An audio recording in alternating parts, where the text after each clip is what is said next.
Assalamualaikum warahmatullahi wabarakatuh. Kami dari kelompok 9 akan mempresentasikan materi kaidah bahasa Arab, mubtada dan khobar. Anggota kelompok kami yaitu 1. Nafis Izul Ula, 2. Al-Fahwi, 3. Saya sendiri, Tertibul Fuadi. A. Pengertian mubtada dan khobar. Mubtada ialah isim marfu yang bebas dari amil lafad, sedangkan khobar ialah isim marfu yang dimusnadkan kepada mubtada.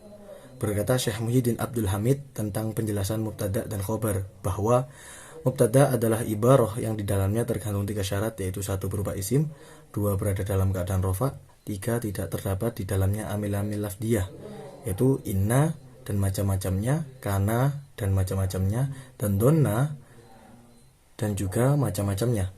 Sedangkan khobar adalah isim marfu yang disandarkan pada mubtada dan bersama-sama dengan mubtada melengkapi makna kalimat. Contohnya seperti perkataan Zaid berdiri, 2 Zaid itu berdiri, dan Zaid itu berdiri. Maksudnya mubtada itu isim marfu yang kosong atau bebas dari amil lafad, yakni yang merofakkan mubtada itu bukan amil lafad seperti fa'il atau naibul fa'il, melainkan oleh amil maknawi yaitu ibtida atau permulaan kalimat saja. Sedangkan khobar adalah isim marfu yang dimusnadkan atau disandarkan kepada mubtada, yakni tidak akan ada khobar kalau tidak ada mubtada, dan mubtada itulah yang merofakkan khobar. Seperti lafadz Zaid berdiri, lafadz menjadi mubtada yang dirofakkan oleh ibtida. Tanda rofaknya dengan dhammah karena isim mufrad, sedangkan lafadz menjadi khobarnya yang dirofakkan oleh mubtada. Tanda rofaknya dengan dhammah karena isim mufrad, 2 Zaid itu berdiri. Lafadz menjadi mubtada yang dirofakkan. Tanda rofaknya dengan alif karena isim tasniyah, sedangkan lafadz menjadi khobar yang dirofakkan oleh mubtada. Tanda rofaknya dengan alif karena isim tasniyah, Zaid itu berdiri. Lafadz mubtada dan menjadi khobarnya dirofakkan dengan memakai wawu karena jamak mudzakkar salim. B. Kaidah-kaidah mubtada dan khobar. 1. Mubtada dan khobar merupakan isim-isim marfu. Contoh, anak itu rajin, al-waladu nasyitun, bapakmu adalah orang yang pandai, abuka mahirun, hakim itu adil, al-qadi adilun. 2. Mubtada dan khobar harus selalu sesuai dari sisi bilangannya. Contoh, seorang muslim itu hadir, al-muslimu hadirun. 2 orang muslim itu hadir, al-muslimani hadironi. 3 orang-orang muslim itu hadir, al-muslimuna hadiruna. 3 mubtada dan khobar harus selalu sesuai dari sisi jenisnya. Contoh, orang muslim itu soleh, al-muslimu solihun. Orang muslimah itu solihah, al-muslimatun solihatun. Para lelaki mukmin itu orang-orang yang bersungguh-sungguh, al-mu'minuna mujtahiduna. Para perempuan mukmin itu orang yang bersungguh-sungguh, al-mu'minatun mujtahidatun. Baik, selanjutnya akan dilanjutkan oleh teman saya yaitu Al-Fawi. Macam-macam mubtada. Mubtada itu terbagi menjadi 2 bagian, yaitu mubtada yang zahir dan mubtada yang mudmar. Dalam kurung damir. Mubtada zahir penjelasannya telah dikemukakan. Contoh mubtada zahir: ana qaimu, saya itu berdiri. Nahnu qaimuna, kami itu berdiri. Sedangkan mubtada yang mudmar, isim damir ada 12, yaitu saya, kami atau kita, kamu laki-laki, kamu perempuan, kamu berdua laki-laki atau perempuan, kalian laki-laki, kalian perempuan, dia laki-laki, ia perempuan, mereka berdua laki-laki atau perempuan, mereka semua laki-laki, mereka semua perempuan, seperti perkataan saya sendiri. Adapun mengikrabnya adalah sebagai berikut. Saya berkedudukan menjadi mubtada yang dirafakkan, tanda rafaknya mabni sukun, sedangkan lafadz menjadi khabarnya dirafakkan, tanda rafaknya dengan dhammah. Dan kami berdiri, lafadz berkedudukan menjadi mubtada dirafakkan tanda rafaknya dengan mabni dhammah, sedangkan menjadi kabarnya juga dirafakkan tanda rafaknya dengan wawu karena jamak muzakkar salim.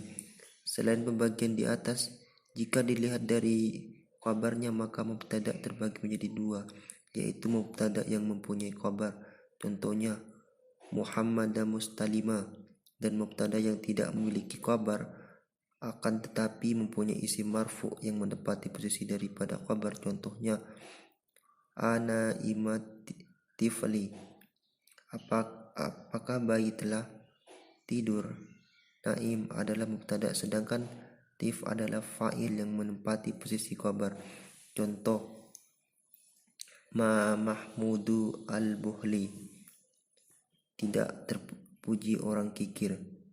Mahmud terpuji adalah mubtada dan buhli adalah naib fa'il yang menempati tempatnya kabar. Mubtada yang memiliki kabar haruslah terdiri dari isim sari atau dahir ataupun yang telah ditakwilkan menjadi masdar dan sari, sedangkan mubtada yang tidak memiliki kabar tidak boleh mentakwilnya dan penggunanya haruslah selalu disertai dengan nafu atau istifham. Adapun isim marfu yang terletak setelah mubtada yang tidak memiliki kabar yang dibarengi oleh nafu atau istifham, maka kedudukannya dalam ikrab kalimat adalah sebagai berikut. Apabila menunjukkan kepada sifat yang tunggal dan setelahnya ada isim yang tunggal, contohnya, maka ikrabnya ada dua kemungkinan. Yang pertama,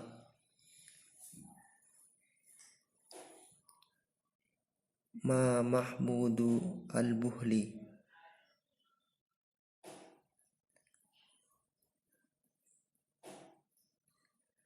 atau musafirar rujuli. Setelah istigam musafir atau mubtada dan setelahnya adalah fa'il karena letaknya setelah isim fa'il atau naib fa'il. Apabila terletak setelah isim fa'ul, keduanya marfu menempati kedudukan kabar. Kedua sifat yang pertama, musafir adalah kabar yang didahulukan, kabar mudakkam, sedangkan kata rajul adalah mubtada yang diakhirkan mubtada muakkar. Apabila sifat yang pertama menunjukkan pada isim tunggal, kemudian setelahnya adalah mutsanna yang menunjukkan bentuk dua atau jamak, maka sifat yang pertama adalah mubtada dan isim setelahnya tersebut adalah fa'il atau naib fa'il yang menepati posisi kabar, contoh ma mahmalu talibani dan ma mahbubu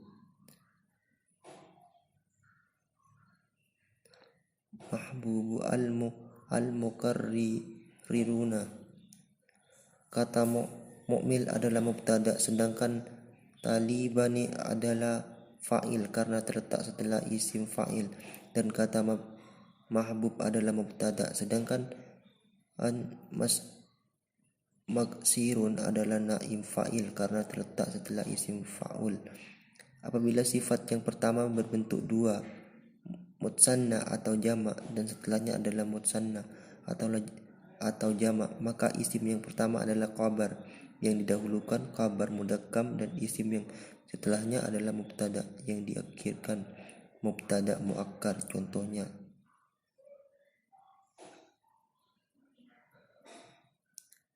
amusafirani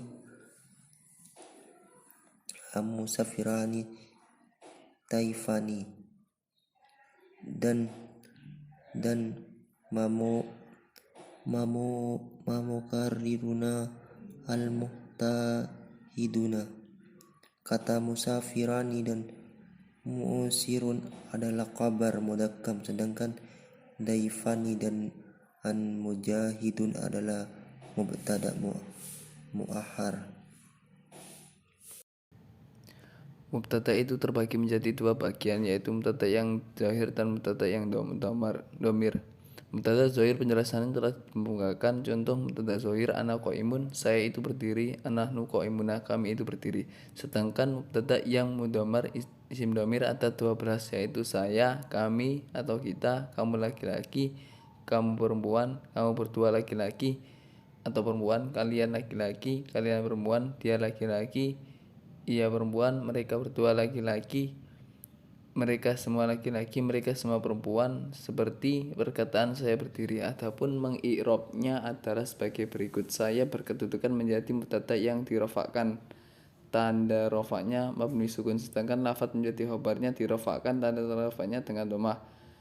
Dan kami berdiri, lafadznya berkedudukan menjadi mubtada dirofakkan, tanda rofaknya dengan mabni domah, sedangkan menjadi khobarnya juga dirofakkan, tanda rofaknya dengan wawu karena jamak mudzakkar salim.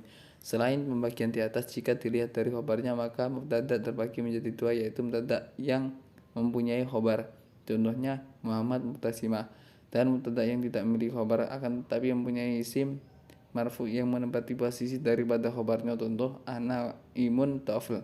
Apakah bayi telah tertidur? Naim adalah mubtada, sedangkan tafl adalah fa'il yang menempati posisi khobar. Contoh lain, Mahmud al-Bahil, tidaklah terpuji orang kikir. Mahmud terpuji adalah mubtada dan bahil adalah naibul fa'il yang menempati tempatnya khobar. Mubtada yang memiliki khobar hasilnya terdiri dari isim sarih atau dohir maupun yang telah ditakwilkan menjadi masdar yang sarih. Sedangkan mubtada yang tidak memiliki khobar tidak boleh mentakwilnya dan penggunaannya haruslah selalu disertai dengan nahwu atau istifham. Khobar itu ada dua bagian, yaitu khobar mufrad dan khobar ghair mufrad. Khobar mufrad adalah khobar yang bukan berupa jumlah dan bukan pula menyerupai jumlah. Contoh Zaid berdiri. Kedua-duanya isim mufrad dan juga termasuk khobar mufrad bila mubtada dan khobar itu terdiri dari isim tasniyah dan jamak. Seperti contoh di bawah, Zaid itu berdiri, dua Zaid itu berdiri, Zaid itu berdiri. Khobar ghair mufrad, khabar ghair mufrad ialah khabar yang terdiri dari jumlah seperti jumlah ismiyah, mubtada dan khabar atau jumlah fi'liyah, yaitu terdiri dari fi'il dan fa'il sebagaimana yang akan dijelaskan di bawah ini. Khabar ghair mufrad ada 4 macam, yaitu 1 jar dan majrur, 2 zaraf, 3 fi'il beserta fa'ilnya, dan 4 mubtada khabar ghair mufrad beserta khabarnya.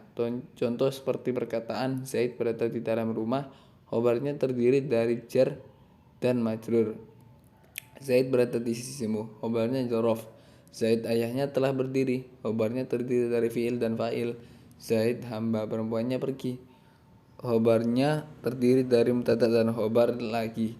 Contoh lain, ustadz atau guru itu berada di dalam madrasah atau sekolah. Lafaz al-ustadzah berkedudukan menjadi mubtada, sedangkan fiil madrasati sebagai khobar.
Sekian dari kelompok kami, kelompok 9. Apabila ada tutur kata